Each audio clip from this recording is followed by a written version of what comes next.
The last 5 years have seen Uganda receive hundreds of thousands of refugees fleeing insecurity in the DRC and South Sudan, as well as Burundi.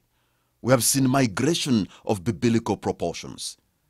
This facade of a beautiful savanna is deceptive because in here are a people who left their countries fleeing for dear life.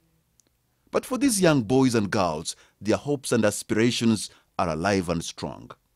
This may look like a normal early morning rush to school in a typical Ugandan village, only that these are all refugees who have witnessed unspeakable things happen to their communities and family members back in DRC, South Sudan, Burundi, or Somalia.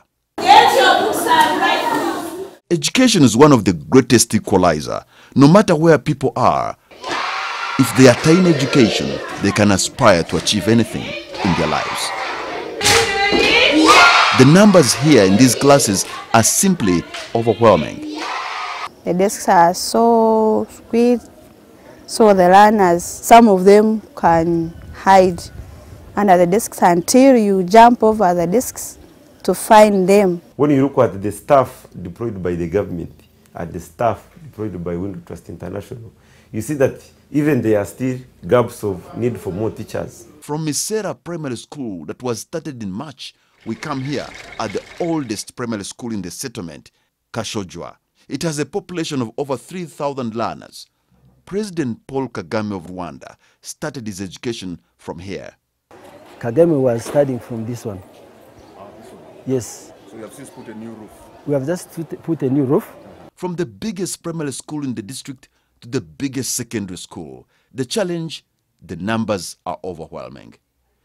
This school has over 8 nationalities. We have Burundians, we have Congolese, we have Eritreans, we have Ethiopians, we have Somalis, we have now Southern Sudanese, we have Rwandese, and the host community. And this makes it a unique school. There is a model introduced by Window International that perhaps the rest of Uganda should emulate. Students find time to attend vocational training. We don't let our learners only come here and learn and go. We have learners who are skilled, and we normally wish to pack their skills. For example, there are some basics they know as far as tailoring is concerned and garment cutting. Hairdressing, Congolese are good in that. What they are doing right now, we've been through modules of twist, triple, weaving, and today they are doing a test item of twist and weaving, as you've seen around as we're doing it.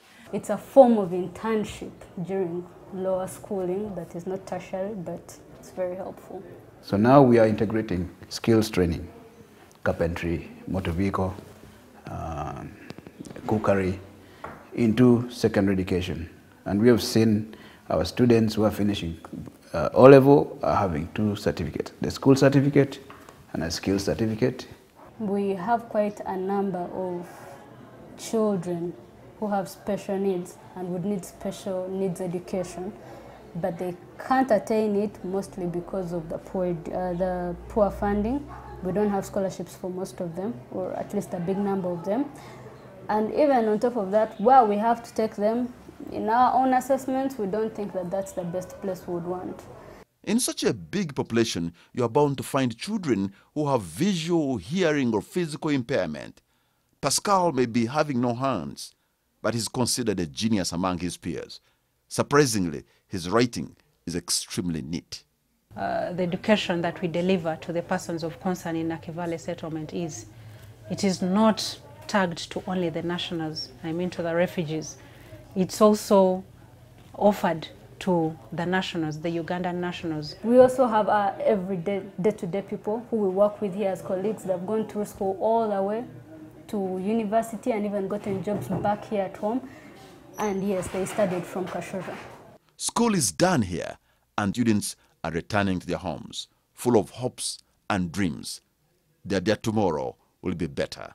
What you are seeing behind me are young boys practicing for a game of football. I'm standing at a place called New Congo, here at the Nakivale refugee settlement. The boys behind me have a lot of aspirations and dreams. And who knows, among them, we could be having the next Lukaku coming from right among them. I'm Patrick Kamara, here at Nakivale Refugee Settlement Camp